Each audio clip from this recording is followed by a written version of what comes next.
afternoon, whenever you're listening to this. Welcome to the internet's most sophisticated wrestling podcast, discussing the weekly aspects of it all, right here on The Bald Monkeys Wrestling Podcast.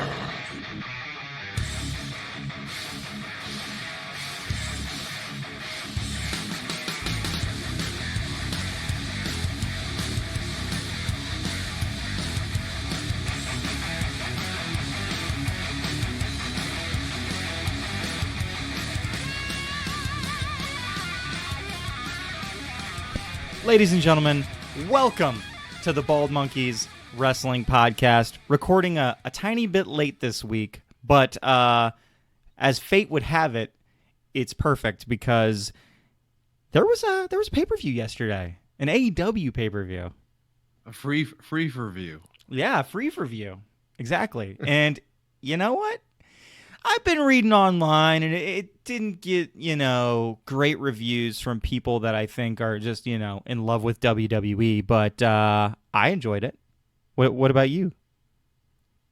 It was good. I mean, I don't know if it was like incredible, high quality. I mean, it's not as good as Double or Nothing, but it was if you put it up against a WWE monthly pay-per-view, I thought it was a really strong one. It was fun. It was interesting. There was a couple of pretty crappy matches. I think we might argue this a little bit. I know we're arguing one of them. I think they're doing a good job being entertaining. Yes, absolutely. And I think that's one of my things that I like the most about AEW is they understand that somewhere along the lines, WWE made this choice where they're like, well, there's going to be some things that are entertaining, but for the most part, we're going to try to, this person is an athlete. These individuals are athletes. They're doing an athletic sport and, made it kind of into a sporting event more than wrestling, as sports entertainment, which is what they classify themselves at so they can get tax breaks. So I don't get it. Now, me and Chuck were talking a little bit ago, and he had mentioned a good point, which was that WWE not really that great this last week, including the fact that Stomping Ground was pretty horrible as well. Yeah, I think they kind of.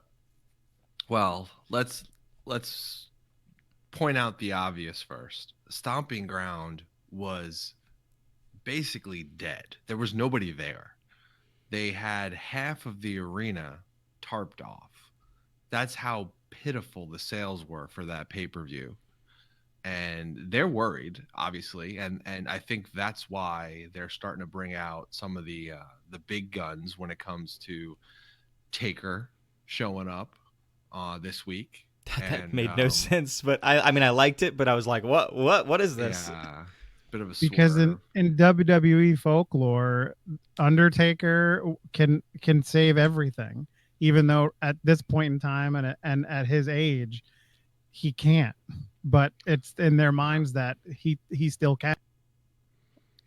And I think you make a good point, Chuck, because it's like I think WWE is trying to just keep banking on this old folklore of Undertaker and now Eric Bischoff and Paul Heyman, which I'm kind of at the point where it's like, we've done this already. You guys attempted this exact thing. Just flip it already. Well, sort of, right? Sort of. And the reason I say sort of is because right? if they gave them full creative control, each of them full creative control, the problem is they still have to answer to Vince. But if they gave them a lot of leeway this time around and really let them just go sell, I think they could come up with some pretty interesting stuff. Especially, I know Heyman can. But see, the problem is Heyman's going to throw out stuff that's going to get thrown down right away because he's probably going to point at AEW and said, hey, see all this stuff they're doing? You need to do that. I can't see Vince ever giving them, the last decision-making authority. And honestly, Bischoff hasn't been around to be making these decisions. Do you think he still has his finger on the pulse of what people want to see? I mean, we obviously do, because I'm pretty sure EC3 just won the 24/7 championship last week after I asked for him to get a push. So, I mean, they keep listening to our podcast, but I don't know if Bischoff's been listening and if he's got his finger on what's going on. Well, and yeah, and what I mean, I think this was said in the text message, thread through the week, and I think you said it, Chris, was, um, Heyman, and just like Jimmy said, I think before, that we all think Heyman can do it because he's been there, he's done it before, he's got the head, and he's still in the game. But like, yeah, just like you pointed out, the question is, like, what has Bischoff been doing? Like, we know he probably has like a couple of tricks up his sleeve, like he always does, but he's been gone for so long that, like, what is he really going to do? And again, just like you said, everything has got to go through the megalomaniac of Vince McMahon. Who definitely doesn't have his pulse on anything. Yeah. I I have a little bit of an issue of how much we are critical of WWE, just because after watching AEW last night and enjoying it, I kind of went back and was like, is WWE that bad, or is it different? And have we just grown bored with it? Like, are we seeing the same thing over and over again? And have we just become bored with it?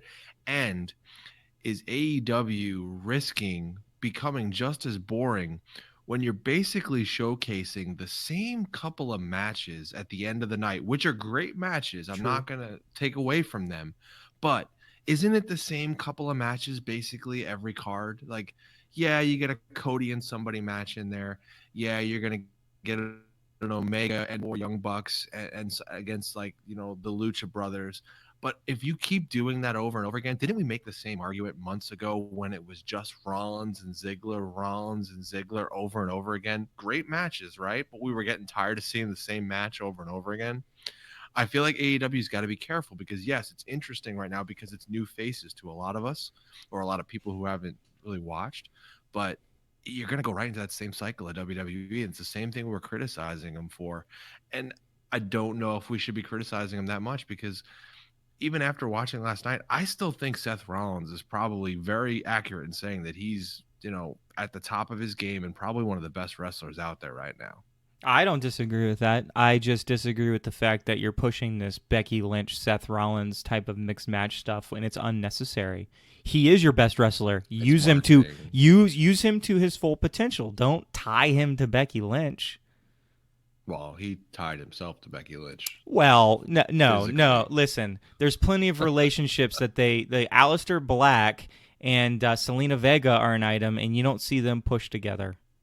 No, they actually had got like intertwined in NXT a couple of times, where she's like doing Hurricane Ranas to him because they're on opposite sides. Yeah, and that's different. It's very different, But pushing the marketing though, And that's because because Aleister Black and Selena Vega aren't two big names. So the person that might catch, Raw or SmackDown or whatever every once in a while, like, might know who they are, but they're going to know Seth Rollins. They're going to know Becky Lynch, because when they walk down the toy aisle with their kid, like, that kid knows, oh yeah, I know those two people. They're the favorites. They're the ones right now that, so to say, WWE they're leading the pack. And that's probably more likely the reason why Vince is doing it, because he knows that, okay, I know that I can push these two out there and we can get more people in the arena and we can do things on a safer scale and have everything be okay. And I could care less what, the I don't want to say true, but more in-depth wrestling fans think. Well, just that point, Chuck. It's like, are we too smart? Like, are we too smart to enjoy wrestling anymore? Like, is it the point now where it's like, we used to be able to just watch wrestling and enjoy it and not read into things or sit there and criticize stuff? Are we past being able to just enjoy it? and is the only way for us to enjoy it is to see something we don't know a lot about, like AEW. Like we just don't know a lot about it yet, right? So we can kind of just watch with the glazed over look of, oh, I don't know what's going on. Is this real? Is this not? Was it the left side of Cody's head or the right side of Cody's head? It's there's a little bit of still wonder in it. Still being a little bit of a kid, I guess, is the best way to put it. Yeah, I agree. I mean, I did not watch the pay-per-view yesterday. I think I watched about 5 minutes of the librarian girl who I liked her shtick. That was cool. And then That the was a preview bad went match. off, and then I Yeah. was like, That was bad. and then I dude. was like, oh, I got other things going on. But I mean, yeah, I mean, could it be the new shiny thing? And we're just starstruck by what's going on. Oh, it's a new thing. But I agree. Could it go down the same path of too much of the same stuff over and over and over and over again? But I think it goes back to one thing that we always talk about, and that being the storyline and the development of characters. Like, where does it go? I Right. think, especially if you were to watch the end of that AEW pay-per-view, that they do a good job of sticking with their story. This is their story that they've put out there, and the ending of the last pay-per-view fits in with the ending of this pay-per-view because it's a fluid story that's going from point to point. They're building stories right now. I was gonna argue the point of, I was getting a little confused with who's Cody actually feuding with. Like, going from the last Double or Nothing where he was feuding with his brother, to this one where he basically, they put him in a match with just basically a no-name kid to give him some ring time, which the kid did a great job playing the Jeff Hardy role of just getting his butt kicked essentially, and not giving up, and fighting to a draw. But like, they had to mix in some kind of storyline because Cody was kind of just hovering out there without anything to go into the next upcoming weeks, and that's when they bring in Shawn Spears and he gets smoked in the head with a chair, which is what James, you had brought up, the idea that they're doing everything WWE won't do. They're gonna do chair shots to the head, which WWE is basically outlawed. They're gonna do a little bit more hardcore stuff, more PG-13 to rated R stuff, which WWE won't do. I mean, obviously there was some cursing last night that came through on some of the microphones, and they were apologizing for it. But at the same time, I'm like, yeah, but this is a little more attitude era that we're not getting from WWE right now, right? It's interesting because JR apologized about Mox saying motherfucker or whatever. But I don't think they apologized for MJF telling the whole world that their mothers swallow. Yeah, that one might have snuck through. That was so damn funny. That guy is gold. MJF is gold. He's the second coming of Chris Jericho. Like, he really has kind of stolen Jericho's shtick, but he does it in this edgy way that Jericho used to do it in, but really hasn't in a long time. And I think he's doing a great job. He's a great heel. I don't understand him coming out to save Cody or to help Cody last night. I think that's just, again, me not understanding where they're going with some of these stories, or maybe just not watching enough of it outside of the pay-per-views. I didn't get it. Like, it didn't make any sense to me why he's a heel and he's coming out and he's helping Cody. And I know Cody's supposed to play like that somewhat heel character, but it didn't make sense to me last night. I definitely think it's the latter there. I think it's that there's a lot of story for AEW that goes on either on social media or at different events that we're just not up on, and we just don't, it's just like, okay, well, I'm here to watch something interesting, and if the story carried over from the last pay-per-view to this pay-per-view, then I was good because I remembered it because I'd watched it. But some of the other stuff, like you said, like the Darby Allin thing, like, I didn't know who the hell Darby Allin was. So without any backstory, it just seems like, oh, he's doing this video package monologue where he's talking about taking down Cody and how, and I don't even know who he is. Right. Dude, but that coffin drop that he did on the Oh, outside apron. Oh, Chuck, did oh. you see that yet? If you haven't, I go back and watch the coffin drop. That's the only move you need to see from that entire match. I did they on the Oh, article that I read that Jimmy and I were talking about earlier. They did have some clips off of that I guess were posted on Twitter, and I did watch some of them, and that was nasty. the guy got up. The guy got right back up. I couldn't. So if you didn't see it and you're listening, he jumps from the top turnbuckle to the opposite side of the ropes to the outside of the apron, the hardest part of the ring, and does a coffin drop, which is basically pretend you're a vampire, put your arms across your chest and just fall straight. It's like a trust fall that Kofi does, except he was going to try to do it to Cody, who was sitting like somewhat under the ropes, and Cody just moves and just splat, and he didn't bounce, he just thudded and rolled to the outside. The fact that the guy didn't break his back on that is crazy. And he's not a big guy. He's 173 pounds. Yeah, he's It's a tiny amazing guy. what he does. And it was that's actually overshadows one of the first bumps that he takes early in the match, where Cody throws him kind of into the post, and he like goes sideways, and he like goes through the ropes, hits the post, and then goes down and slams on the floor. It was like, oh my god, like that bump was epic. Yeah. Like that guy's probably got a lot of great bumps in his future if he doesn't kill himself doing one of them. True. Like he's gonna be one of those guys. I'm not gonna compare him to HBK because obviously HBK to me is one of the greatest bump takers ever because he sells for everybody. But like I see him as like one of those risk taker guys like a Jeff Hardy. I think that makes more sense where he'll try and do anything because he thinks it'll look good, but he doesn't think about how bad it's going to feel the next day. Yeah. Because man, those two, you're right. Those are the two of the night. I mean, well, if you want to add Cody taking the chair shot to the head, Yeah. which So that couldn't have felt good. So there's a couple things I want to talk about tonight, specifically as we because I kind of want to go through this AEW pay-per-view a little bit, and I want to view it through the eyes of looking at a couple topics, specifically, is there in wrestling, is there a line, and what crosses that line?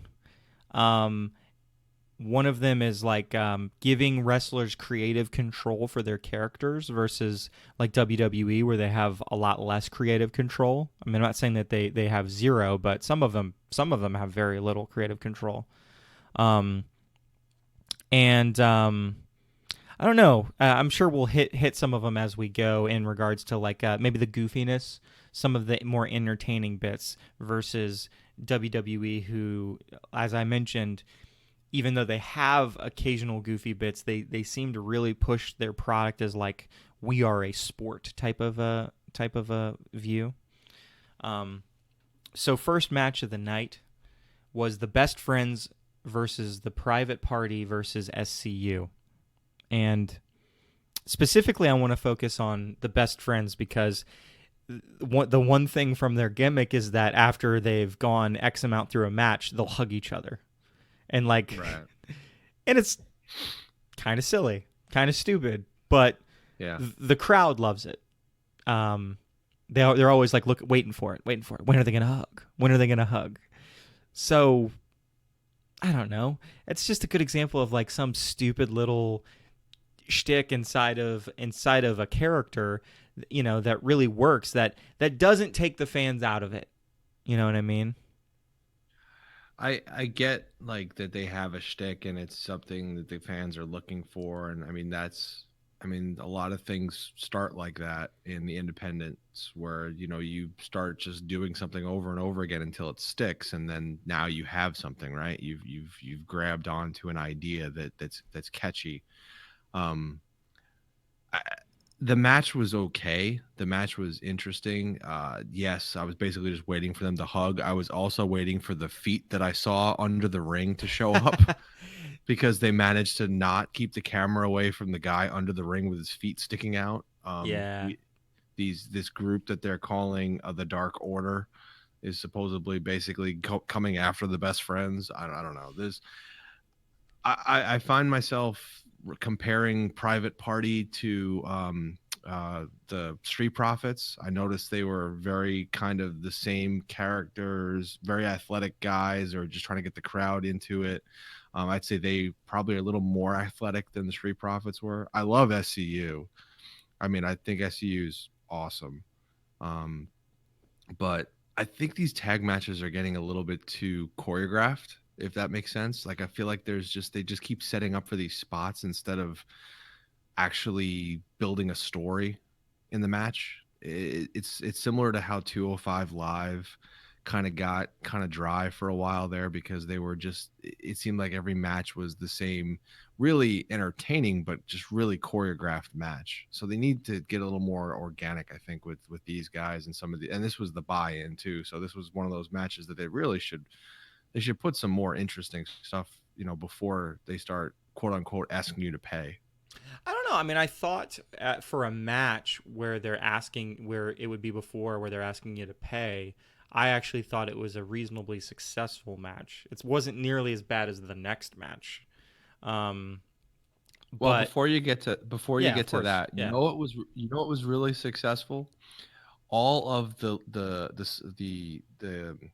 video vignettes of how much the Fighter Fest was failing. Like it was a mockumentary storyline, Yeah, basically, absolutely. where it was like the Young Bucks were complaining about the accommodations. They said they were getting only like cheese sandwiches. They ran out of money, so they could only afford two of the models on the stage. So they brought out two mannequins and replaced two of the models. Like it was just this whole like silly like this is a mess. This pay-per-view is a hot mess. We're out of money. It's not promising. But they didn't continue that through the live pay-per-view. They stopped it during the pre-show. And I was upset. I was like, this is great. This is like I'm buying into this. It's a great like storyline. And they just ended it, at the when basically they got to Omega and they were like, they don't have the money for the what was it, Blink 182 was going to be there. So they ran out of money and the band left. Yeah. I thought that was great. They were onto something there where it's like, yeah, let's make fun of the fact that, how much it takes to put one of these things on and how terrible this one's going. Not to mention the fact that these are the same exact set that they did for Double or Nothing. Yeah, I mean, it was funny. Yeah, it's like, oh yeah, we were supposed to have a pool, but all we have is the kiddie pool, which, hey, the kiddie pool is going to come into play a little bit later. It was terrible. It was not terrible. You shut your dirty, dirty mouth. Terrible. But okay, so our first topic that I was mentioning of creative control, and so this is going to be an example of where creative control doesn't really work so well, but I respect the fact that they allow them to do it. We get to the second match, and the second match is Allie versus Leva Bates, and yeah, librarian gimmick. Yes. Just kept shushing. I love, so the idea of the librarian gimmick of people getting noisy and then the librarians trying to shush them. I think that part of that gimmick is funny, but the gimmick really wasn't working that well. And actually, maybe to defend the gimmick and not defend the wrestlers, it was a bad match. It was a slow match. Yeah. It was a sloppy match. It was a slow match. And I agree. The gimmick is interesting. I think it could work. It's this like morphed of right to censor and maybe even a little Matty Striker. Love you, Matty Striker. Maybe like a little like mix of those two things where they're, talking about books and stuff and shushing everybody. But again, I think it's a situation where we don't know enough about the storyline because on Being Elite, I think they were promoting these librarians, Leva Bates and whoever the guy with her, is it Peter Avalon? I think it is. They were out there shushing, and I think that's being shown on some of these vignettes that we're not watching. So, and again, it's the situation where we're watching something that we don't quite know 100% what's going on, and that's I think why we're enjoying it and interested. Because even though that was a really bad slow match with some like Leva Bates is running into the corner to splash Allie, and she like basically stopped before she got to the corner, like straight out sprint, and then all of a sudden just like stops. I'm like, okay, yeah, it wasn't great, but I see what they're trying to do. I think they're on to something with those librarians. I think it was a bit of a it's kind of like This Is Your Life Bailey was, I understand what they were trying to do with that gimmick with WWE, but it didn't work. Same here. I understand what they're trying to do with the librarians, but it just kind of didn't work last night. Well, I hope for their sake that they don't give up that gimmick because, again, I think it can work. You just have to handle it the right way, I guess. So We'll see. one of the things I was going to bring up before was, and it goes back to the whole storyline thing. And again, I didn't watch Fyter Fest on Saturday, but we know that WWE, is Monday, Tuesday. They got NXT stuff. They got the 205 stuff. They got the house shows. So you're talking, 4 or 5 different things a week. Like, is AEW doing the bigger spots or these more outlandish things because they're just trying to pull people away from WWE, and they're doing a little bit of storyline but not too much, and like also how much are they doing like during like a week to week? I read they weren't doing like anywhere near as much as WWE. Well, WWE, I think, dominates the market, and they feel like they have to do that much just to keep up. I mean, to be considered to be the top dog, that's why you're doing so many house shows. And I don't see AEW taking the top dog spot anytime soon. I would say, are they trying to steal viewership away from WWE? I don't know that that's the right way of putting it. I don't know that their goal is to steal away from WWE. Now, they take shots at WWE. I mean, when Cody's wearing a shirt that says Throne Breaker, and that's a shirt that you can buy, I mean, he's obviously taking his shots.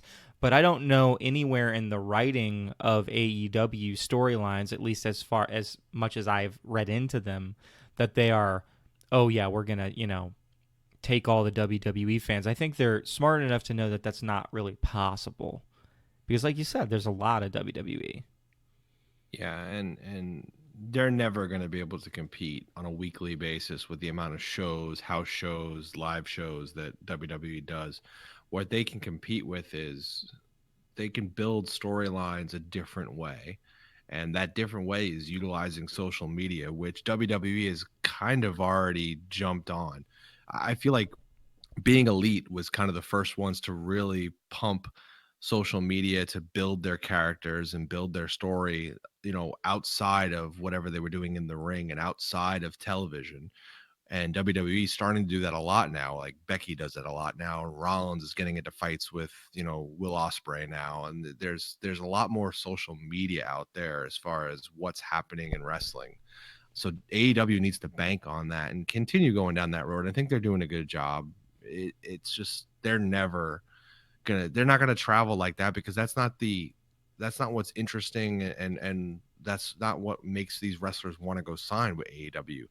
You don't want to go sign with AEW because they have all these shows during the week. You want to sign because you have a little more control over your character and you have some freedom to come and go as you please. Right now these WWE wrestlers what are they doing? How many days a week are they actually wrestling? It's like 5 days a week or 4 days a week. They only get a couple of days off a week. Yeah, and they're traveling everywhere. So AEW, there's a little more freedom to it. And I think that's what's enticing to a lot of these independent wrestlers. Absolutely. So now on to the most debated match between me and Chris. Michael Nakazawa versus Alex Jabali. Now, Michael who? Michael Nakazawa. Michael Nagazawa. Nagazawa. Yeah. I like the like. Yeah. So to put the match into perspective. Who is Alex Jabali? Alex Jabali is he's part of, I guess, so one of the big things is that the match was supposed to just be a funny match, right? Fyter Yeah. Fest is, I guess, is based it's like a around gamer- there's a gaming convention going on like at the Yeah. same time. So, which Yeah. is why if you break down that match, that you had fighting joysticks and like controllers and stuff like that. It was a Buttons. hardcore match that was not supposed to be taken seriously, and I loved it, and you didn't, right? It was a comedy act. It was a comedy And- act, exactly. and it was amateur, and It was great. terrible. It was not wrestling. The difference between a good wrestling match that's strictly a comedy act is like a Santino Marella or a Joey Ryan, guys that can wrestle doing funny things with other guys in the ring. Alex Jabali had no business being in a wrestling ring. And I'm not taking anything away from Nagasawa. That guy can wrestle. That guy's good. He's got a great shtick. I like when he does the baby oil and he slips out. That's the best. He slips out. It's very funny. But Jabali, that discredits that entire match, and that's the issue I had with that match. He hit Jabali in the head with an inflatable flamingo. And you're supposed to believe what out of that? He was drowning him at one point in the kiddie pool. This match got out of hand. But I thought it was funny, Jabali- right? Because the announcers are he going, wasn't the ref needs to stop because he's committing murder. There was so many things that they were just doing right. And then Nakazawa grabs the pink flamenco, the blow up flamenco, and just starts smacking Jabali with it over and over and over again. It's like that clearly doesn't hurt, but he's reacting like it's hurting him. It was, terrible. It's what. No. It was a terrible wrestling match, and Jabali wasn't committing. That was the problem. If you watch him, he wasn't committing. He wasn't committing to punches. He was smiling half the time. He couldn't keep a straight face. He was literally smiling half the time. Now I'm gonna make a counterpoint, and it's not a counterpoint to you because you're probably gonna be like, no, screw that too. But for people who are listening, if you are into any WWE match that has a celebrity in it, you can't hate on this match. It's no different. It's no different. And that's what I'm saying is you probably don't like those either, I'm assuming, Chris. I couldn't even find you a celebrity versus wrestler match that I mean, unless they became an actual wrestler like the Rousey situation, no, there's no celebrity match that I'd be entertained with. Yeah, but if I compare this to those celebrity matches, I think it was a heck of a lot more entertaining. It wasn't. I mean, it was. Think of it again. Okay, remember we talked about the Saudi Arabia pay-per-view or the house show, quote unquote house show, and how they have the match that's playing to. I got to give you props for that. Did you hear what HBK said? What's that? HBK actually is quoted as saying that it was a house show. They all see that as a house show when they go over there. Yeah. So I'm going to give you credit for coming up with that before he was even asked the question and came up with that answer. So kudos to us and kudos to you. Yeah, cool. And so this is no different. This match is no different if you think about it, because it's being put on by this convention, right? That's part of the whole thing. So they have a match that's geared towards their people. They have a match that's intertwining all this gaming stuff into a, and I'm going to put in air quotes, wrestling match. It's not for the classic wrestling fan. It's for the people there. But when did that match air? That match aired during the buy-in. So if it was going to be a match for the people there, it should not have been in the buy-in area. It should either been a dark match or during the actual show. If you're trying to get people to stay and watch more of what you're trying to put on, that was not what you should put out there. That was garbage. Agree with you 100%. It shouldn't have been on the buy-in. It was probably put on the buy-in because they wanted the pay-per-view to have a little bit more. Yeah. I agree. I was actually getting ready to say that it's a pee break match. So maybe it should have been you put a really good match at the beginning and then you put that match second in the actual pay-per-view or something like that. Yeah. Terrible.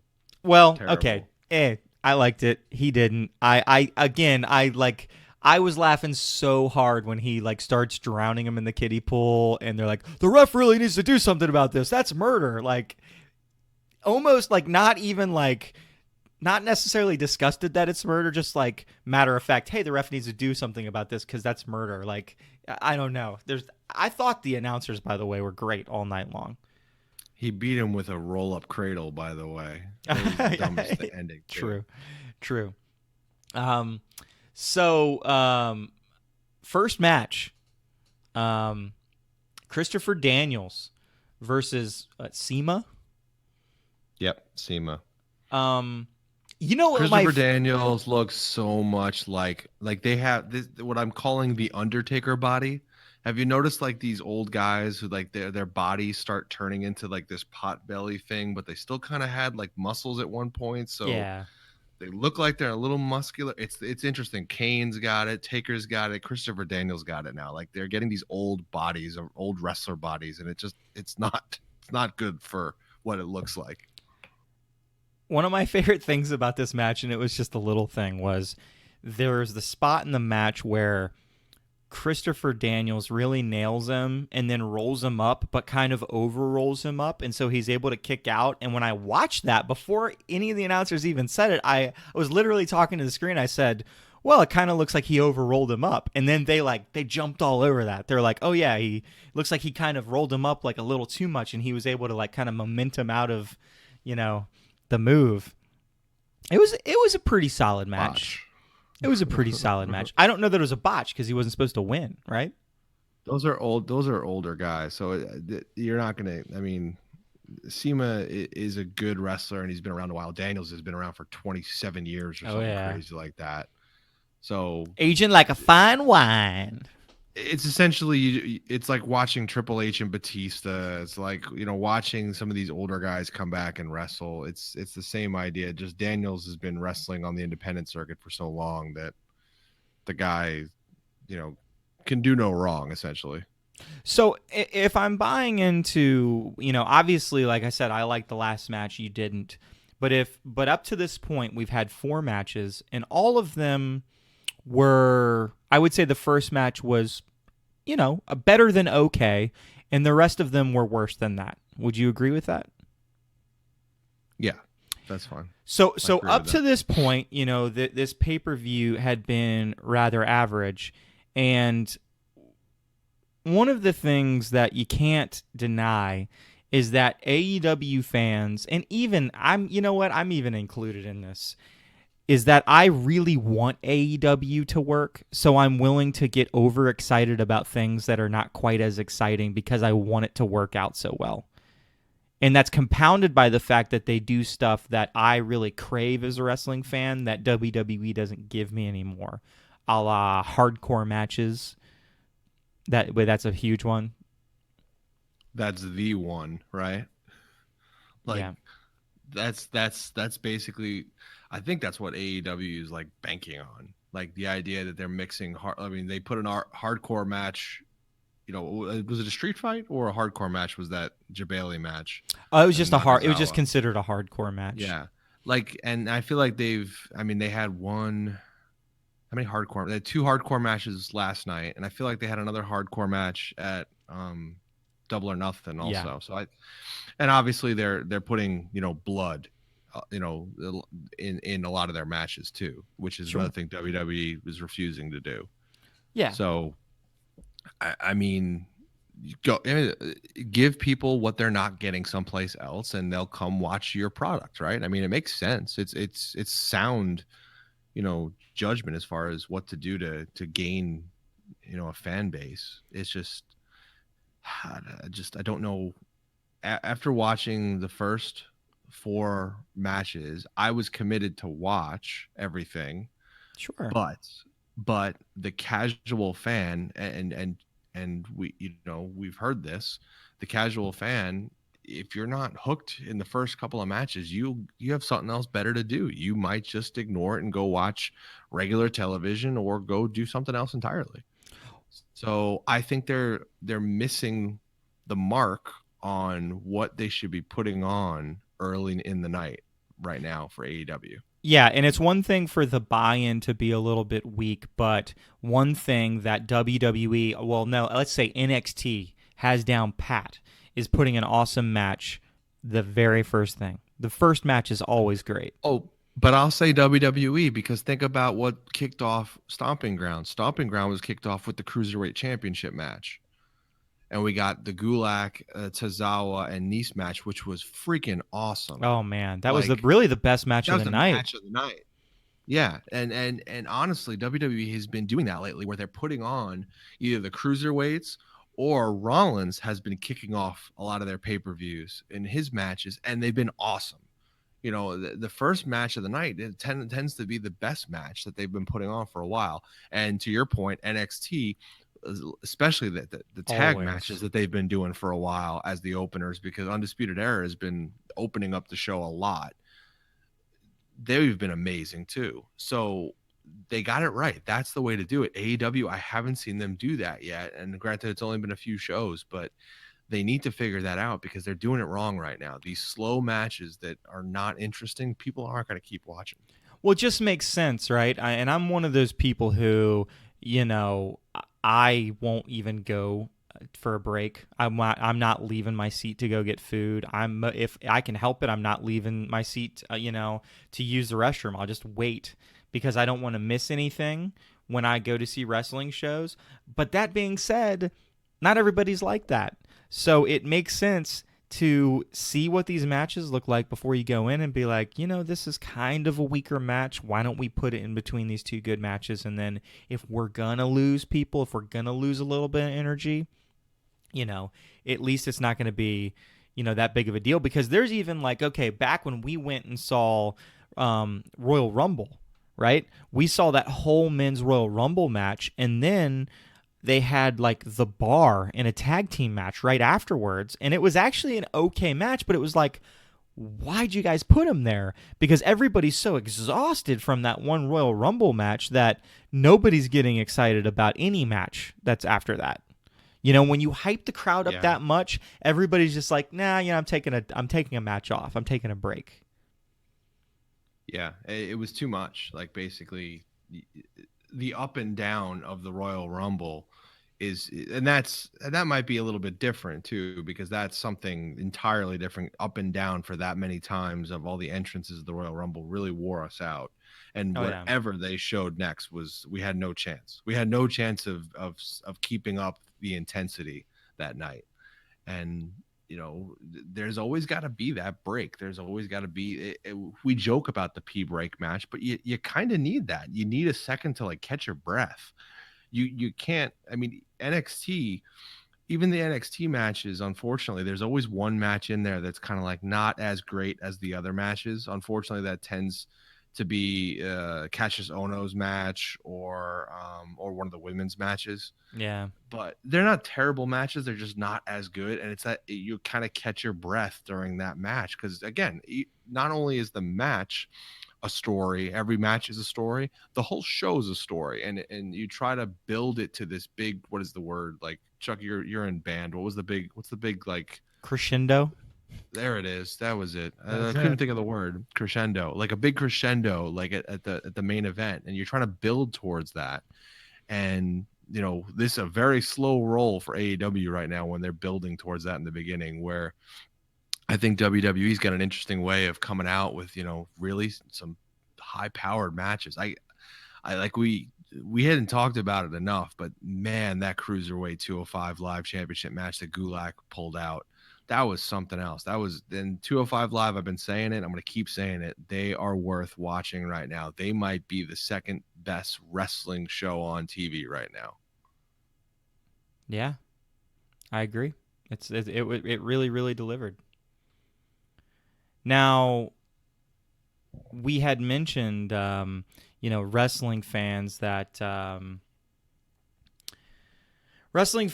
maybe aren't getting, what they're looking for, and you're trying to sell to them, and maybe if you're not giving them it early enough, well, all those wrestling fans that would have left after that first match, up until this point, they would have been rewarded by the next match, which was a women's match between Rio, Nyla Rose, and Yuka Sakakaya something.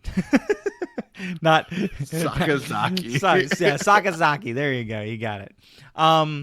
Man, that match. And you know what? Here's the thing, right? We watched Double or Nothing, and I watched Nyla Rose and really wasn't impressed with Nyla Rose from Double or Nothing. She had a bad Oh my she had a goodness. bad match at Double or Nothing. Whew, That she was not, so good.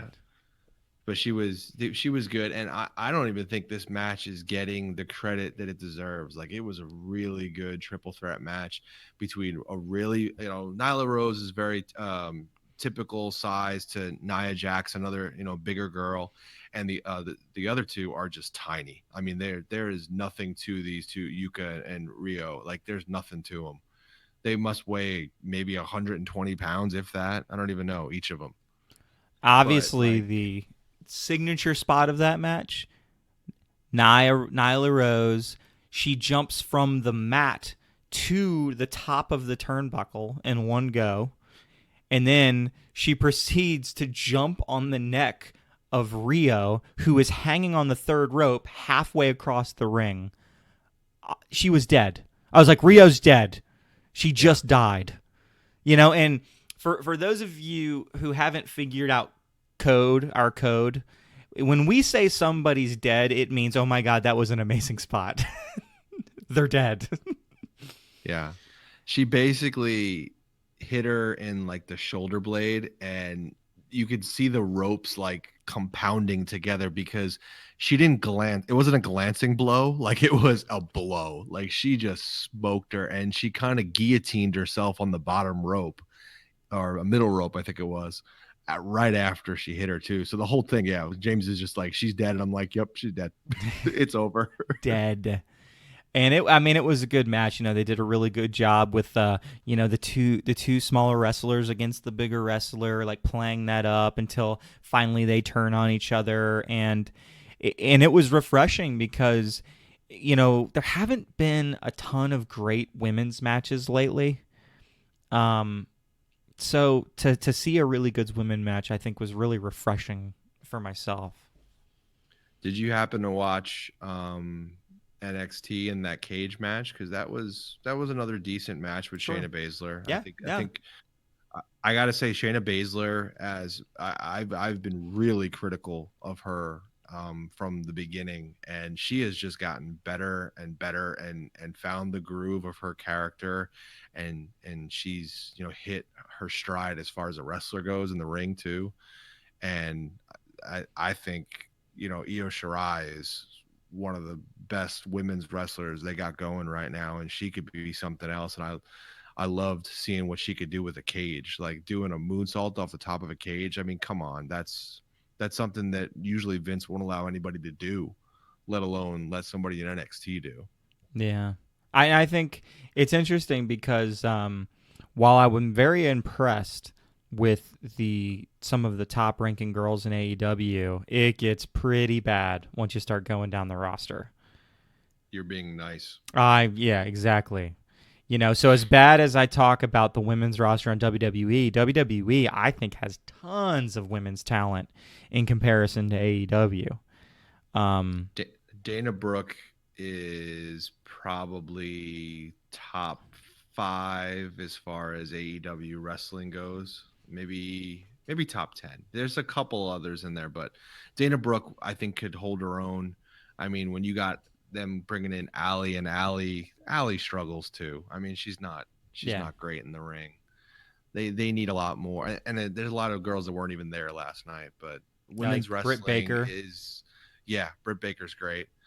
But again, the women's wrestling is still stronger in WWE. Again, we criticize it a lot because we expect a lot of them. So AEW is doing one thing for me personally. It's making me be less critical of WWE because I'm appreciating some of the things that we've seen in WWE, watching AEW kind of go through some growing pains.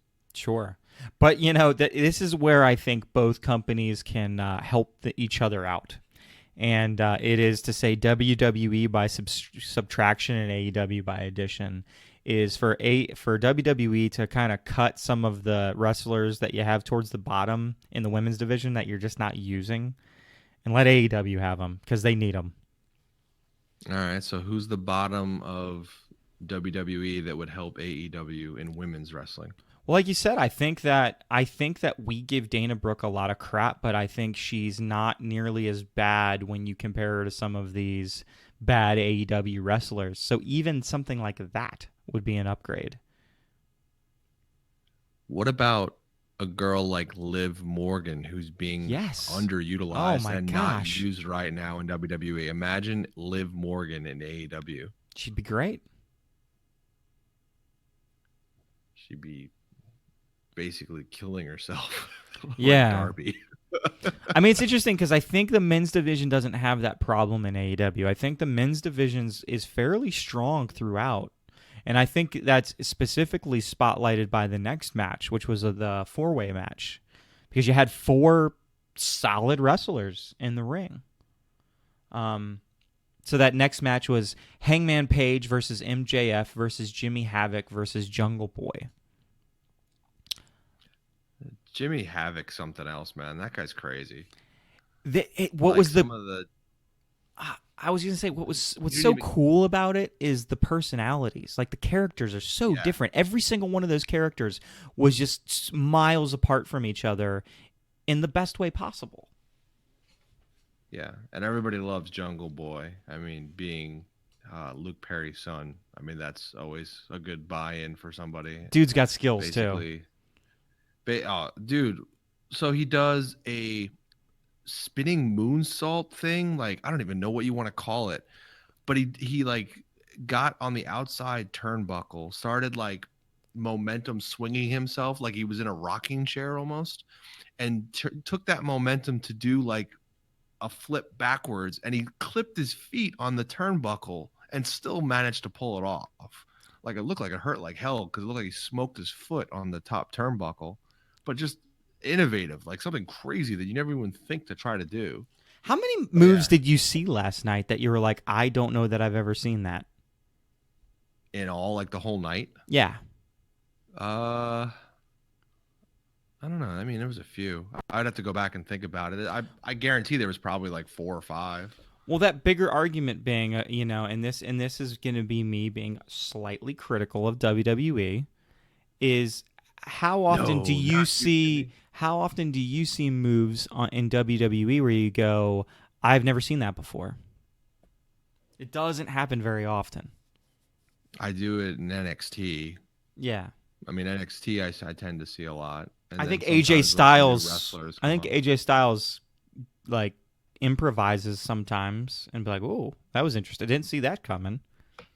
Yeah, Styles and Ricochet was a decent match this week, and yeah, it was good. They had a couple things in that match that I hadn't seen either one of them do, that they kind of broke out. But you know what? It does go down to that. You know, if you don't start doing new stuff, it gets kind of repetitive and almost like that it's been rehearsed. You know, it's my criticism of Finn Balor sometimes, where I feel like his matches look exactly the same. Like it's the same 4, 5, 6 move sets, and then it's like, show me something different. Give me a different story. Give me a different plot to this, because otherwise I'm literally just watching the same thing with a different character against you every time. But that, I guess, do you think we could call that the Roman Reigns? Yes. Sure. Like that's exactly it. Doing the same 5 handful of moves over and over and over again, just in like different succession. But wait, did you see Roman Reigns jump over that top rope to the outside this week? Did you see him do that Superman dive over the top? Yes. Like, he got some freaking distance, and he's not a small guy. Like, he's not a huge guy, but he's not a small guy. Like, I agree with you, but then I want to also come back and like give Roman Reigns credit for that dive, because that was pretty cool looking when he dove. It's the same dive, right? But it's the same dive. So I'm giving him credit, but then also I'm making your point, Chuck. It's the same dive that he always does. It's the same of his 5, 6 moves that he does in succession that we hate. But agreeing with you, it's done in an impressive way. You know, it might be his same move, or something that we've seen before, but it's done different. Up the ante, right? You have to somehow, and this is, I feel like this is what made, the Attitude Era, and this is what made the Stop playing Extreme it safe. time where they were going and they were one-upping each other. This is why the tables, ladders, and chairs feud that we had years ago with the Hardys and Edge and Christian and the Dudleys, and even Jericho and Benoit was mixed in there too. All these guys, they just kept trying to one up each other, and they kept getting, it was okay. Like Vince would let them just go ahead, like just go out there and do your thing and be entertaining. And it was great because they kept pushing the envelope and trying to go a little bit further and a little bit further. And we haven't seen that as much because, like you said, they're afraid. They're almost afraid to push it a little bit too far, afraid to lose viewers, or afraid that they're gonna, I don't even know if they're afraid to get hurt. I don't think they're afraid to get hurt. Some of the things these guys in NXT are doing are crazy, and 205 Live lately too. So I don't know what's made them kind of stop pushing, other than nothing to push them to that limit, which was be some kind of competition, which is now AEW. Yes, which is a good thing. We hope. We hope, yeah. I think in that four-man match, I mean, MJF, he's solid on the mic. As a wrestler, I mean, he's fine. I think he's a perfectly fine wrestler. I mean, but him on the mic he's next level. Do you realize I don't even remember any wrestling that he did in that match? There wasn't a whole lot of it. So I don't remember any of his wrestling. I remember everything he did on the mic, but I don't remember any of his wrestling. I remember watching him take a Hurricane Rana from Jungle Boy, but honestly, in that moment, I thought, so weird. Why'd you say that so weird? Hurricane Rana. Why'd you say it like that? I don't know. Hurricane Rana. Okay. Hurricane Rana. Okay. Seriously. What's up with that? What's up with that? But what my thoughts were in the moment weren't necessarily like it technically looked so good from Jungle Boy. So it was more something I was giving Jungle Boy a thumbs up about than MJF. I thought Jungle Boy looked great last night. Yeah, he unfortunately falls into the category of, is he too small? Is he just too small to be believable to take on the bigger guys and the bigger wrestlers? But AEW in large is a lot of medium-sized guys, so I think he's okay. I think he'd have trouble if you try to move him to a WWE, though. Yeah. Hangman Page won the match. Hangman Page is a pretty solid wrestler. I mean, I don't know that they're pushing him pretty hard. They're pushing him hard, and I don't think that he looks bad, but I don't know that I was sold on him being the best wrestler last night. I think Jimmy Havoc and Jungle Boy kind of took that away. I mean, Jimmy Havoc was the opposite, because Jimmy Havoc was taking every move, and he was just getting destroyed. I think AEW made a mistake last night. I think Hangman Page doesn't need the win in that match last night. I think MJF makes all the sense in the world to pin a Jungle Boy and somehow do it in a cheap manner. And get steal the even win. more heat and steal the win. I think they missed a huge opportunity to keep pushing a major heel on their show. Instead, they just gave more backing to a guy that doesn't really need it right now. Page is obviously one of the top guys next to the Young Bucks and Omega and Cody. He's right up there with them. So what does he need that win for? Other than to build momentum to go up against Jericho. But honestly, I don't even know if that's necessary. So I think that was a miss on their part. Yeah. Next match we have Darby Allin comes out with a body bag that says Cody 1-1. Like he's going to give Cody his first loss. Yeah, the match. I'm sure Cody's had more than 2 matches, but yeah. Okay. The match very much was, it kind of started out interesting, but very much was one-sided. I mean, it very much was Cody beating the hell out of Darby Allin and kind of turned into kind of like what you were talking about.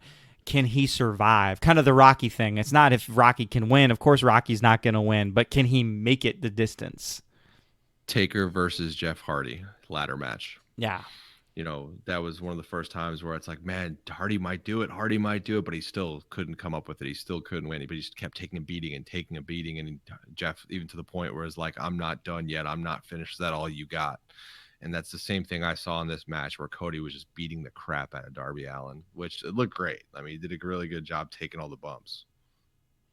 Yeah, I think the more important part of the match was the ending of the match. I mean, and from what we're going to talk about, and this is where I hit another one of those topics. So Cody takes an unprotected headshot from a chair from Shawn Spears and gets busted open pretty good. Now, there was about 9 or 10, maybe not that many, but there was quite a few text messages that went between you and me where it was like, did he blade? And it kind of, at first we thought he did, but then maybe it actually didn't. Like when I kept watching the replay, I was like, right away I was convinced he bladed. Right away I was like, he bladed. And then when I saw the chair shot, I was like, oh wait, no, it was the chair maybe. And then they kept showing it over and over again, which was honestly something that they probably made a mistake in doing. And it was like, wait a second. He hit him on the other side of the head with the chair. So, yeah, he definitely bladed. Yeah. Now, this has been getting a lot of criticism, an unprotected headshot with a chair, because you have, like WWE, they just don't allow it. And the reason they don't allow it obviously stems from, you have a lot of wrestlers that don't have very long lifespans that used to do crazy stuff like this all the time. So there's a lot of people out there being critical, being like, in this age where we've learned so much about concussions and stuff like that, why would you allow yourself to take an unprotected headshot? And I want to know what your guys' thoughts on that are. The issue I have with it is I think you can't, in this day and age, play like the chair shot gimmick because you want to be the ones who are doing the chair shot. There's too much with head injuries. There's too much going on with guys being a mess, killing themselves, killing other people because of these terrible head injuries that they suffered earlier on in their career. I know what they want to do with this. They want to show that they're willing to go the extra mile and do things that WWE can't and won't do. But one, I don't think you need to. And two, I think it's a really bad publicity stunt, and that's exactly what it is. It's a publicity stunt. Absolutely. To try to get more people to view and more hits and more social media likes. And it's doing it because we're all talking about it, and everyone's going to, criticize them and talk about it. But I think it's a bad publicity stunt, and I think it looks bad on them. But how then would you compare that, though, to a typical hardcore match? I mean, we're going to talk about that a little bit later, but like just in general, hardcore matches. It depends on how far you're willing to go in a hardcore match. And again, we could talk about that when we get to that last match. Yeah. You could do the hardcore match and you could still be entertaining with it. You could still mix in tables. You could still mix in another blunt object without getting to the I'm trying to push it over the edge to get viewers and get you interested in talking about what happened last night. They did that. I mean, with that last match, and got us talking about it. And there's only one reason I'm going to talk about it, but it's hard, man. There's a line and you got to decide if you want to cross it or not. And if you're willing to cross it, go all the way. Don't toe the line and go completely over it. And I'll give them credit. They went completely over it last night. They went completely over the line with the hardcore match at the end and the chair shot. They didn't toe the line at all. I don't know if it's necessary. I don't know if the veracity of the hardcore match and what they were trying to do was necessary, because I don't even think they pulled it off exactly the way they wanted it to. Now, I didn't see it. I just saw the replay of it. But I mean, I agree with you, Tiro. You know, the unprotected headshots. You know, with everything that we know now. I mean, especially being a fan of, you know, hockey and everything. It's something that's being looked at on every level in a lot of sports. So yeah, I do agree that there is a line, and you know, Jimmy and I were talking about like that line a little bit earlier before you got on. But could you compare the unprotected headshot, and I know it's to the head, but could you compare it to the same way as like a 20-foot drop off a ladder onto another ladder, like outside the ring? Like, is it the same type of thing? Like, I mean, you could injure yourself either way, and I mean, you know, one way or the other. I mean, your body's taking a blow, but I mean, could it be, you know, considered almost the same type of thing? It's not the head, but I mean, it's still, you know, you're taking a huge bump on something like that. It's the acceptable bump, though, right? That's the bump that we as humans are okay with. We're not okay with you taking a headshot because that can mess up your brain. That could have later effects in life that could not only harm you but harm other people. Where if you just take the bump to the ladder to the outside, you're just going to hurt yourself really bad and ruin your life for the rest of your life. So if something twisted in us says, no, that bump's okay, but the head chair shot, oh no, that's above and beyond. You can't do that. So I don't know what's right or wrong. I don't know that I agree or disagree with your point. I think it's a great point as far as they're both really bad bumps. They're both really bad spots. What's worse? Is the headshot worse than the one off the ladder? How many times have we seen ladders break in half now with these guys doing crazy stunts with these ladder matches? I don't know. I don't know if it's worse or the same, or later on down the line, if we find out these guys took this move on the ladder and later on they couldn't walk and they went into depression and killed themselves or hurt other people, then all of a sudden we're going to not allow them to do those bumps. But why do we have to wait that long to make that decision? I guess it's a weird social experiment of finding out what's okay, what's acceptable nowadays. Yeah, and the line's going to be different. Herein lies a good business opportunity. Create a chair that doesn't inflict a lot of damage to one's. No, they have those padded chairs, like the really fancy VIP ones. I have a feeling those are pretty heavy and hard. Less damage, I guess. Less damage. Well, the best line. So the line of the night was JR, and I gotta give it to him because it was hilarious. So they keep replaying over and over again the chair shot and how like terrible it was, and JR goes, I don't even understand why they keep bringing these folding chairs to these events. Who keeps bringing them? Because you think about it, you go, wait a second, there probably wasn't any folding chairs there. They were probably all those padded ones. Yeah. Well, Oh, it's funny. I think I'm okay with him taking a chair shot. I just don't want it to be something that they do all the time. Is it people that runs it, right? Yeah, so it's like, is it necessary? I don't think it's necessary. Did I hate it? No, I didn't hate it. I thought it was compelling to a certain extent because people weren't expecting it, and I think it set up the next story, you know, good enough. I think we all love a good chair shot, though. Well, yeah, it's kind of like Jeff Hardy, Brock Lesnar.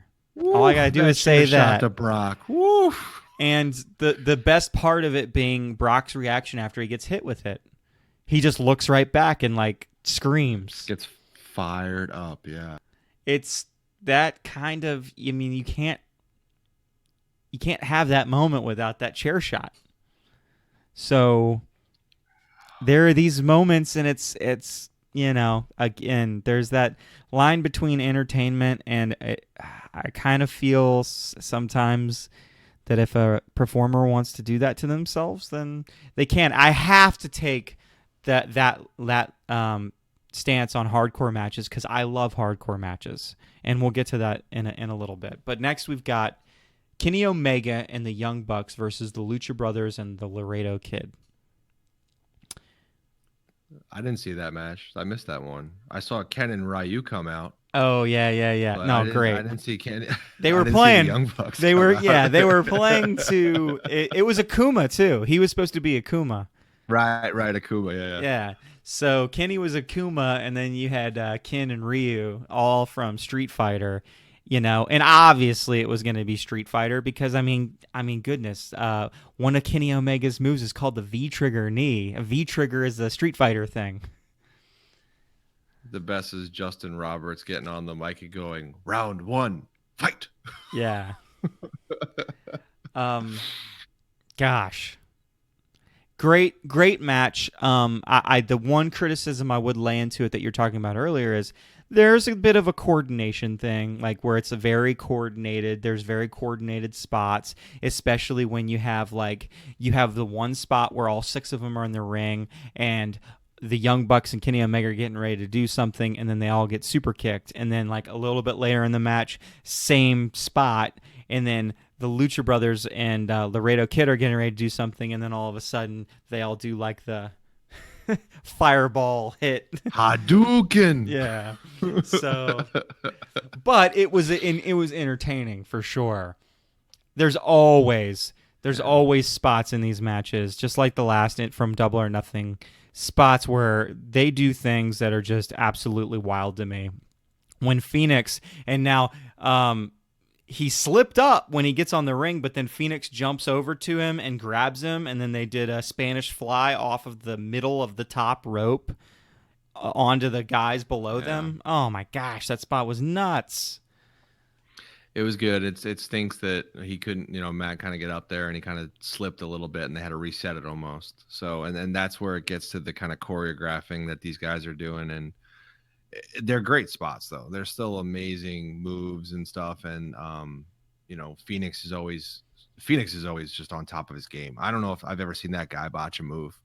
Like he's done some crazy stuff. And every time it seems like whatever he's doing, it was meant to happen. Like he's been almost like practicing these crazy dives and crazy Spanish flies that he pulls off from all over the place. That guy doesn't get the credit he deserves. He gets a good amount of credit, yes, but I think he might be in the conversation for one of the top wrestlers out there right now. Best match of the night, would you say? Yeah. That was to be expected. I think this was going to be the best match of the night because of the people that were in it.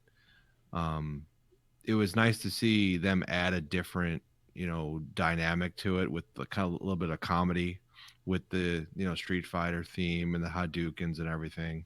And then they mixed in, a third wrestler that no one's really seen. And I think that's what's interesting with AEW is you can kind of mix in storylines with, Laredo is in there now. And it's a guy that nobody really is talked about or seen until this match came about, and he was introduced as the partner for the Lucha Brothers. If you could start introducing more wrestlers like that and giving them some ring time, I think that'll help not only the product but the wrestlers that need that time. Yeah, I was pretty impressed with this match, but at the same time you have your 5 of your best wrestlers, if not your 5 best wrestlers in the ring. I mean, I love Pentagon.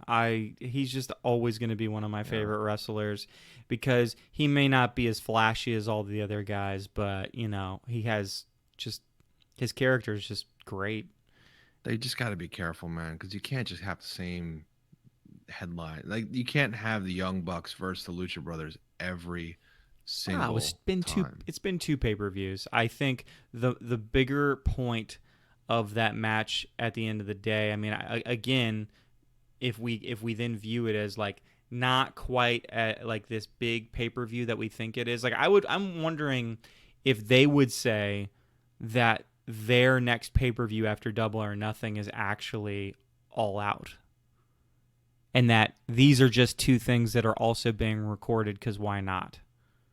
Well, we kind of need to see what a regular weekly show looks like before we can have that conversation. Until we know, see what their product's going to be week to week, you really can't call this anything other than another wrestling event with a bunch of their biggest names out there.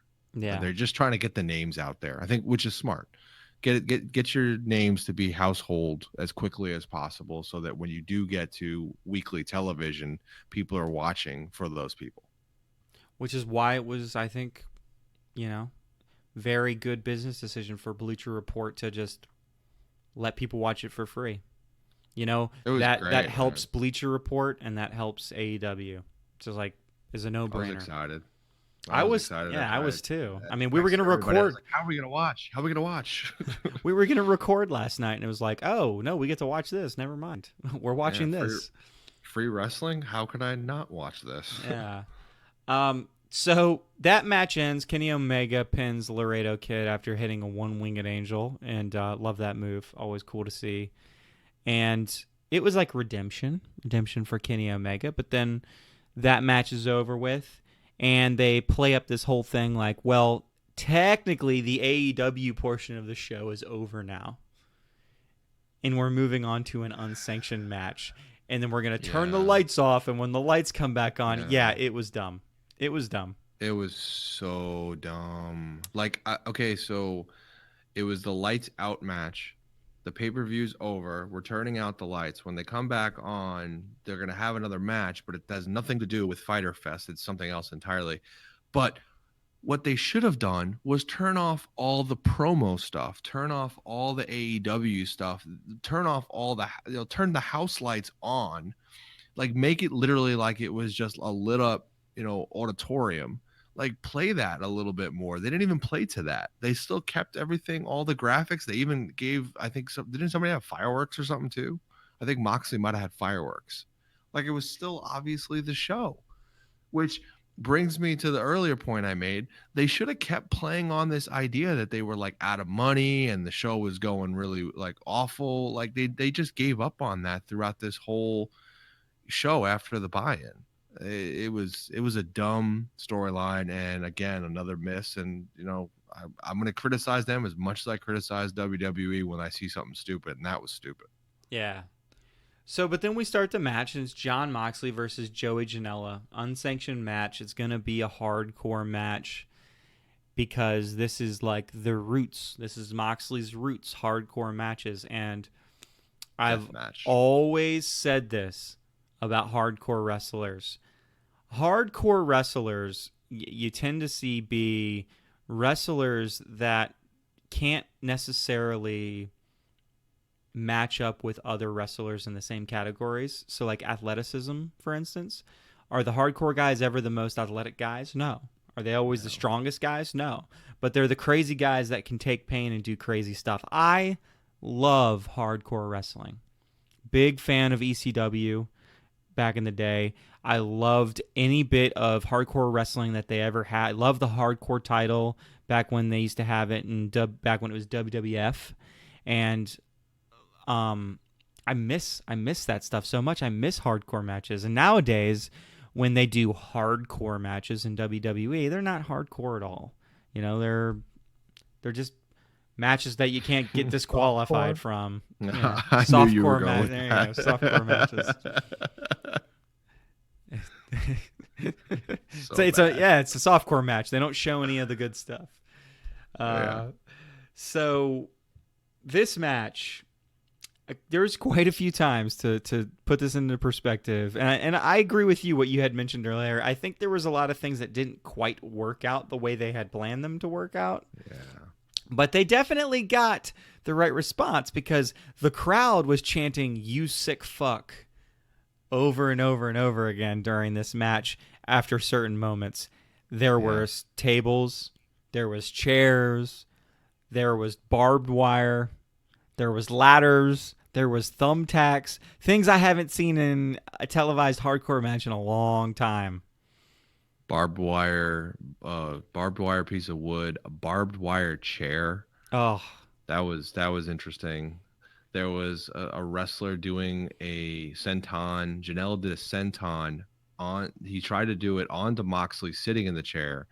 Moxley moves out of the way, and Janela just flattens the chair. The chair, Oh my imagine a chair gosh. just sitting there, unfolded, so you can sit in it, and Janela hits it, and it's then just flat after he hits it because everything got bent the opposite direction. He hit it with That every ounce. Yeah. that bump might have been the hardest bump he took that entire match. Yeah. And that was in the beginning of the match. Then the barbed wire ones were the ones that didn't quite work, I think, the way they wanted them to. Yes, it was barbed wire. Yes, they did get cut here and there, but it just seemed like, I don't know, the guys kept like getting dropped onto the barbed wire and making it seem like it hurt a lot, and I'm sure they were getting, hurt somehow, but it didn't have the visual effect that I think they wanted it to have. Like when you see the barbed wire stuck in Cactus Jack's head or on his pant leg or something, or there was certain things where Cactus Jack would like always end up with barbed wire stuck to him, and he would just keep wrestling even though it was stuck to him, or grinding the barbed wire to somebody's forehead. Like they would go all out with that stuff. So there was three barbed wire spots. There was one where the chair, Mox was gonna flip. Well, it was. Well, I guess it was there. That the was chair an was extended the first right? one. The So chair was the wrapped up chair, and he actually puts it on top of Janelle and he stomps it on him. Yeah, and I mean, I guess the chair was in quite a few little bits because he goes to like flip on Janela, and Janela moves, and then he like lands on the chair. He he suplexes him onto the chair, but he kind of missed the chair. He missed the chair, big time. Now, what he didn't miss was when Janela hit him in the back with the chair, because that cut Ambrose, that cut Mox right up. John Moxley. Yeah, John Moxley. It cut Mox right up. Each time that they hit each time they hit the boards with the barbed wire, I 100% agree. It's like they kind of missed every single time. And it wasn't till maybe the second one when Janela hit it that he had some barbed wire stuck to him, but it wasn't. It was like stuck to like his gear. Didn't seem like it was actually stuck like to him. Yeah. The thumbtacks was the one that I was just like, Mox knocks out Janela. He brings out a bucket, and it's like, well, what the hell's in the bucket? Pulls out a bag, throws a bunch of tacks out. We all knew what was in the bucket. He then goes over to Janela, and Janela like can't really move, and is horrified to see that Mox is taking his shoes and his socks off. I was cringing the whole time he was just taking his socks and his shoes off. I'm just like, no. Yeah. No. As a father of two and having stepped on Legos before, I can't imagine what stepping on a thumbtack feels like with a bare foot. So oh my, like something I've never seen before. So I give them credit because that was the moment I was like, wow. Yeah, this is something different, hardcore that I've never seen before. And the even worse part was they kind of did one move and it didn't quite come off again the way they wanted to. So Moxley picks him up and slams him down feet first on the thumbtacks. And Janela starts screaming bloody murder because he's got about, 8 thumbtacks stuck between his 2 feet. Oh my gosh. Oh, so bad. And then, Mox decides he's going to finish it off by doing like an inverted DDT to Janela straight into the tacks, which I don't think really got too many tacks to Janela, but it put tacks all over Mox's back. It was bad for Moxley. His back, like basically from the middle of his back to his waist, were just covered in thumbtacks. But the absolute best part of it, if you go back and watch, is Moxley spitting out a thumbtack after he hits the move. I don't know if he planned it. If he did, it's genius. But he spits out a thumbtack after he hits him with the finisher, and it looked amazing. It was great. It was great. I'm pretty sure that was planned. I don't think I'd have to go back and check, but he probably... I didn't see him pick it up and put it in his mouth, though. If he did it like perfectly. Like nobody even paid attention to it. Yeah, absolutely. So that match finishes... Shift. That's the name of his new... He calls the Dirty Deeds is now called the Paradigm Shift. Yeah. So Mox wins the match. Match is over, and Kenny Omega comes out and just starts beating the hell out of him. And the best part of that is story continuity. That's where it's at right there. Where were we at the end of the last pay-per-view? Mox comes out and beats the hell out of Kenny Omega. Well, it's time for retribution, and he takes him, throws him into a drum set, plays drums on his back with drumsticks, hits him with a guitar.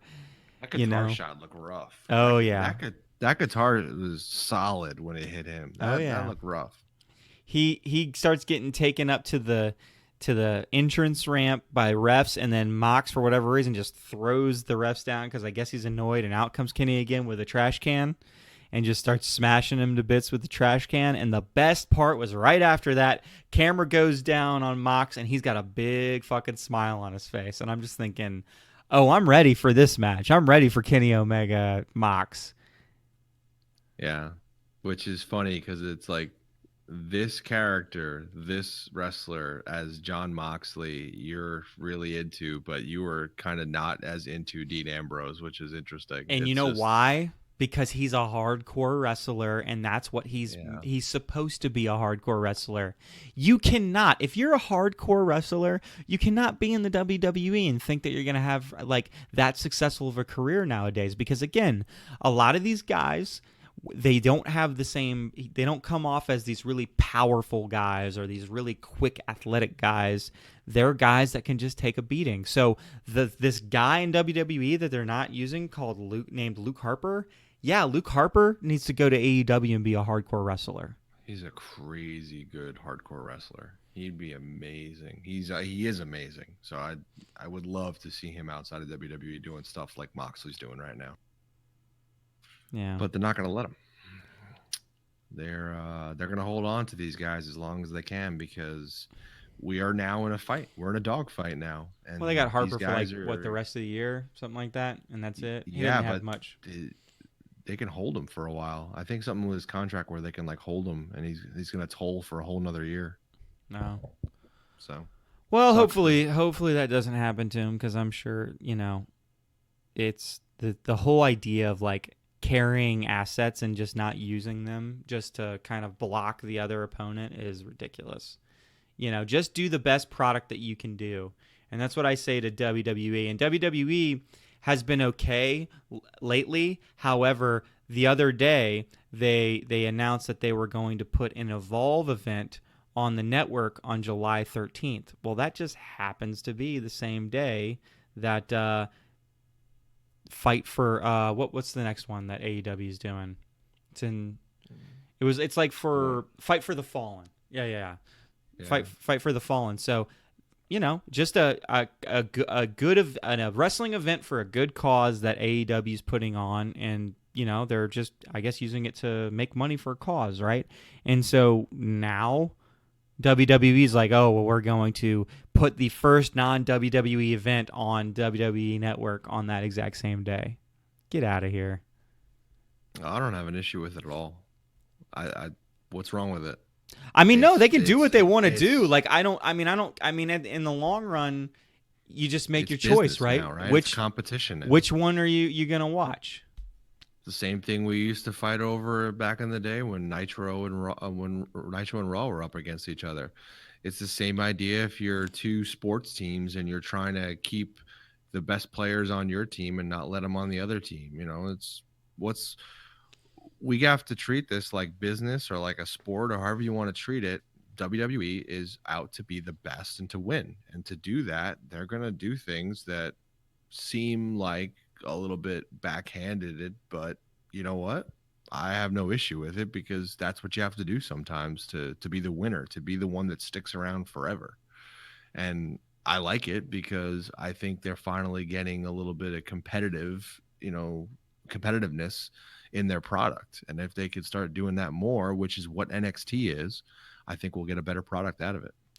I don't dislike it. I'm just remembering from the Attitude Era that when Nitro was going on, WWE just, they did things that made a lot more sense in regards to whether they were pushing the limits on some things but they were also writing good story, and they were, and I know I'm a broken fucking record every week always saying this, but story matters, and they were dedicated to story back then.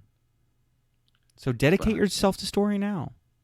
I think the stories are better right now. I think things are actually materializing a little bit better on Raw and SmackDown right now. That's why I kind of dislike this whole Heyman and Bischoff thing, because I feel like it's going to take away from the storylines that they've been building. They've gotten some decent storylines going with Bray Wyatt, and they've built a good storyline with the tag divisions on both sides, and they're dealing with a lot of good stuff with Rollins and being paranoid about Brock Lesnar, and then having a little bit of a feud with Baron Corbin. Even the Becky Lacey stuff starting to build pretty good. Bayley's got a good feud going with Bliss again. I mean, they're building stories, but now everyone's attention is going to turn to these older guys that are coming back again. It's WWE's same shtick. We're going to bring back the old guys for nostalgia to get you to come watch again, which I didn't need. I don't need Bischoff and Heyman to keep watching. Just keep doing what you're doing. Keep putting something towards the story. There you go. I agree. I don't know, man. EC3 for the win. There you go. All right, well, we're kind of towards the end here. We'll roll through real quick. WWE specifically, or give WWE a little bit of love, since we've been talking about AEW the whole time, and really we know a lot more about WWE than we do about AEW. Chris, what is something you want to see, sir? Well, our friend Drew Gulak is now the 205 Live champion, which I'm very excited for him, and very excited for seeing more matches like we did at Stomping Grounds. I want them to continue to push 205 Live. I'd like to see them put it on the main show here again. I think that was a good idea originally. I think it needed some more time and better storylines. I think they've built their own characters now, and I think they're ready to get back on the main stage. So let's see a little bit more of Drew Gulak. He's done a good job of showing up in NXT and fighting a few really good wrestlers and having some great matches there. I think he deserves some TV time on Raw or SmackDown, so that people start realizing that 205 Live is the second best televised wrestling show on TV right now. Captain Chuckles, what's something you want to see, man? Well, I am disappointed that the aliens did not show up during Stomping Grounds. I had to bring that back into the fold. I do hope that they continue to push EC3. I like the little win that he had with the 24/7 title. And I really like the drama, comedy, dramedy, everything that entails around the 24/7, the Waffle House Championship. I do like it.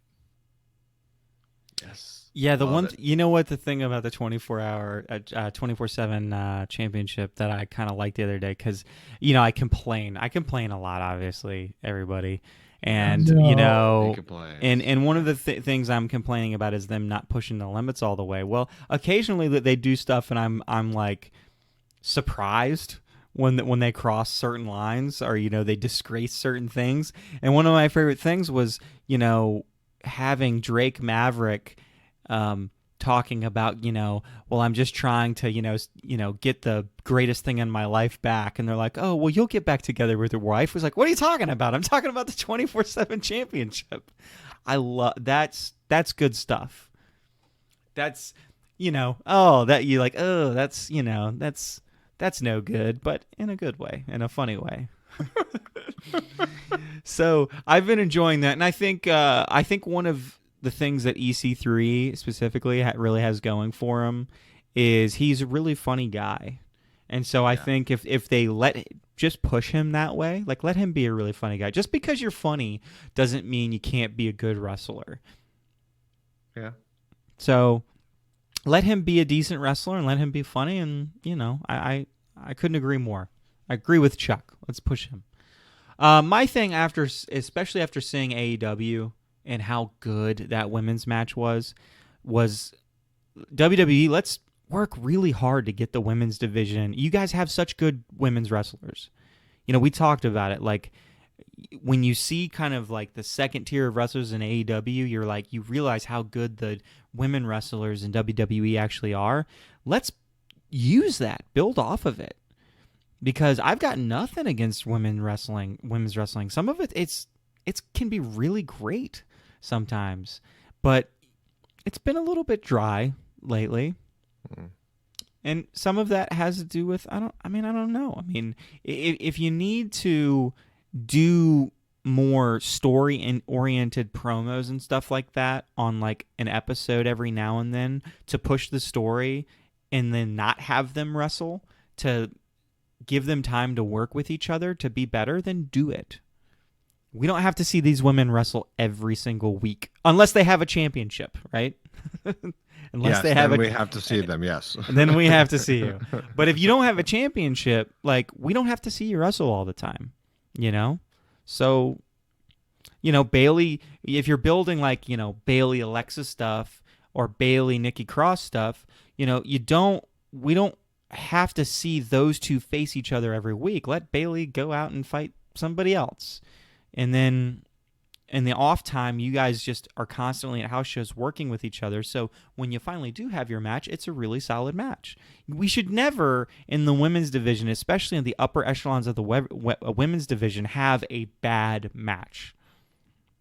And I know no match can necessarily be perfect, and bad matches happen, but it needs to be one of those things that we consider to be somewhat unacceptable with the amount of talent that we have at the top.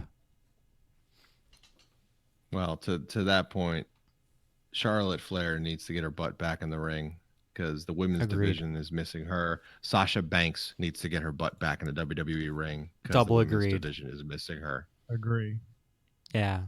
I guess that prediction that I made on the last pay-per-view, because I forgot about Extreme Rules or whatever, Made too much sense. I'm gonna put it on Extreme Rules. Double down.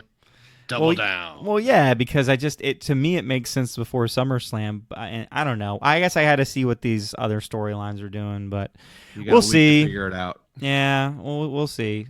So, well, thank you for listening to us this week, everybody. Make sure you hit the like button if you like what you heard. Hit dislike if you didn't like what you heard, and tell us why.